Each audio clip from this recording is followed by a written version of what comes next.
NASA साइंसदानों ने दावा किया है कि एक खलाई चट्टान, जो TIIATLAS के नाम से जाना जाता है, हमारे निज़ाम शमसी में दाखिल हो चुका है।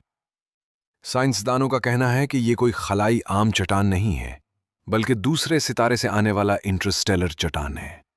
हैरानकुन बात यह है कि एक अंदाजे के मुताबिक इसकी लंबाई तकरीबन 15 किलोमीटर है और इसका वजन दर्जनों अरब टन है, जबकि इसकी रफ्तार तकरीबन 57 किलोमीटर फी सेकंड से ज्यादा है। बाज माहिरीन का कहना है कि इस रफ्तार और साख्त की वजह से ये जमीन या सूरज की कशिश सिकल में नहीं फंस सकेगा, बल्कि महज एक लम्हाती मेहमान की तरह गुजर जाएगा। दिलचस्प बात यह है कि कुछ गैर रस्मी हलकों में ये कयास आराइयां भी की जा रही हैं कि इस पर किसी अजनबी मखलूक की कोई निशानी हो सकती है, यानी मुमकिन है कि इस पर एलियन नामी खलाई मखलूक भी मौजूद हो। लेकिन इसकी कोई साइंसी तस्दीक नहीं हुई है। यह खलाई जिस्म इस वक्त सूरज के करीब तरीन मकाम की तरफ बढ़ रहा है, जहां इसकी सतह तेजी से गर्म हो रही है और गैस और धूल को बाहर निकाल रही है।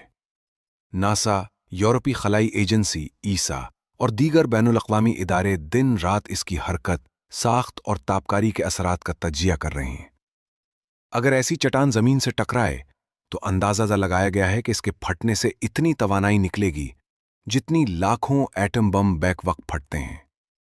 अगर यह खलाई चट्टान जमीन से टकराए तो जमीन की सतह लरस जाएगी, सोनामी हजारों मील बुलंद हो जाएंगे और सूरज की रोशनी हफ्तों तक बंद हो जाएगी। लेकिन कैलकुलेशन से पता चलता है कि ऐसा कुछ भी होने वाला नहीं है, क्योंकि यह जमीन से बहुत दूरी पर गुजरेगा। यह खलाई चट्टान सिर्फ सूरज के करीब से गुजरेगा और फिर वापस कहकशां की गहराइयों में वापस होगा। इसकी रफ्तार इतनी ज्यादा है कि कोई ताकत इसे हमारे निज़ाम शमसी में रोक नहीं सकते। मुश्तरी और सूरज भी यहां बेबस हैं, क्योंकि 47 किलोमीटर फी सेकंड कोई मजाक नहीं है। पता नहीं इसकी मोमेंटम क्या होगी। यही वजह है कि दुनिया भर के माहिरीन फल्कियात इसे एक नादिर मौके के तौर पर देख रहे हैं, एक ऐसा लम्हा जो हमें दूसरे तारों के निज़ामों के राजों को समझने में मदद दे सकता है। लेकिन वक्त खत्म हो रहा है।